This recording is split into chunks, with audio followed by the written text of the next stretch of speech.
प्यारे साथियों, क्या आप कभी यह कल्पना कर सकते हैं कि बादल भी किसी का संदेश दूसरे तक पहुंचा सकते हैं? संस्कृत साहित्य में एक ऐसे महाकवि हुए जिन्होंने बादल के द्वारा संदेश भेजने की मनोहारी कल्पना की।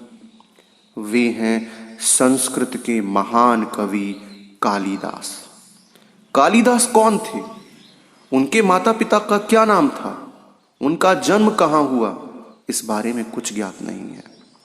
उन्होंने अपने जीवन के विषय में कहीं कुछ नहीं लिखा है। अतः उनके बारे में जो कुछ भी कहा जाता है वह अनुमान पर आधारित है। कहा जाता है कि पत्नी विद्योत्मा की प्रेरणा से उन्होंने माँ काली देवी की उपासना की, जिसके फलस्वरूप उन्हें कविता करने की शक्ति प्राप्त हुई और वह कालिदास कहलाए। कविता करने की शक्ति प्राप्त होने के बाद जब वे घर लौटे तब अपनी पत्नी से कहा, अनावृतम कपाटम द्वारम देहि, अर्थात दरवाजा खोलो। पत्नी ने कहा, अस्ति कश्चिद वाग्विशेषः, वाणी में कुछ विशेषता है। कालिदास ने यह 3 शब्द लेकर 3 काव्य ग्रंथों की रचना की। अस्ति से कुमार संभव के प्रथम श्लोक, कश्चित से मेघदूत के प्रथम श्लोक और वाक से रघुवंश के प्रथम श्लोक की रचना की। महाकवि कालिदास ईसा पूर्व प्रथम शताब्दी में चंद्रगुप्त विक्रमादित्य के राजकवि थे। वे शिव भक्त थे। उनके ग्रंथों के मंगल श्लोकों से इस बात की पुष्टि होती है, मेघदूत और राजवंश के वर्णनों से ज्ञात होता है, उन्होंने भारतवर्ष की विस्तृत यात्रा की थी। इसी कारण उनके भौगोलिक वर्णन सत्य, स्वाभाविक और मनोरम हुए। उनकी रचनाएं महाकाव्य, नाटक, खंड काव्य, महाकाव्य के रूप में रघुवंश, कुमार संभव, नाटक के रूप में अभिज्ञान शाकुंतलम।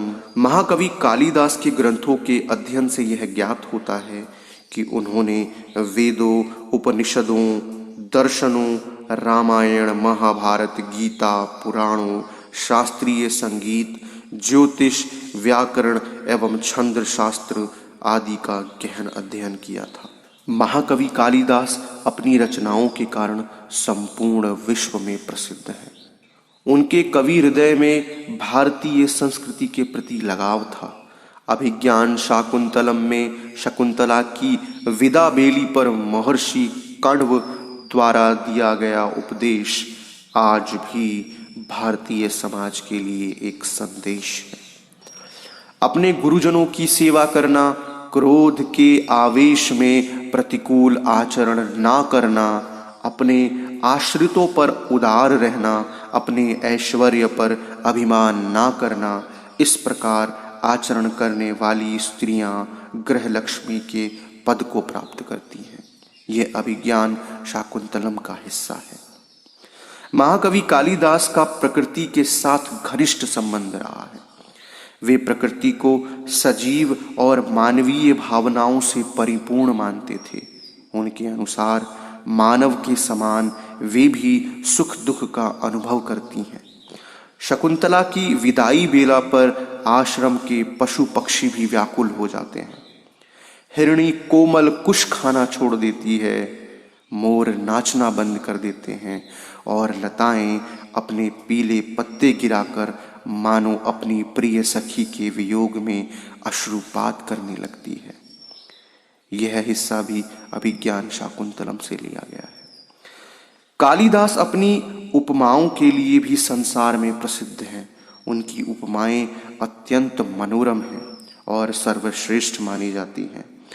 अभिज्ञान शाकुंतलम के 4th अंक में कालिदास ने शकुंतला की विदाई बेला पर प्रकृति द्वारा शकुंतला को दी गई भेंट का मनोरम चित्रण किया है।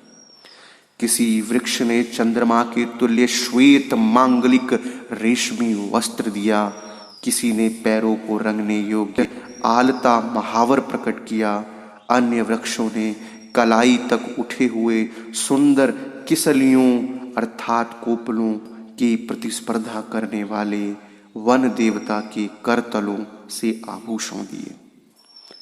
कालिदास अपने नाटक अभिज्ञान शाकुंतलम के कारण भारत में ही नहीं विश्व में सर्वश्रेष्ठ नाटककार माने जाते हैं।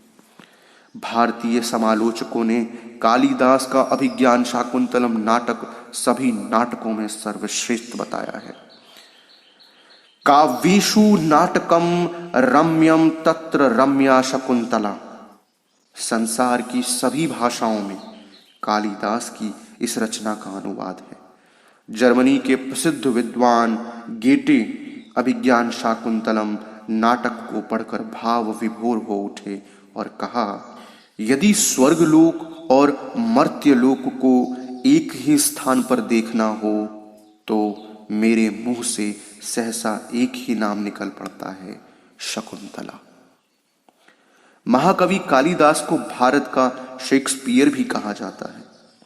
कालिदास और संस्कृत साहित्य का अटूट संबंध है। जिस प्रकार रामायण और महाभारत संस्कृत कवियों के आधार पर है, उसी प्रकार कालिदास के काव्य और नाटक आज भी कवियों के लिए अनुकरणीय बने हुए हैं।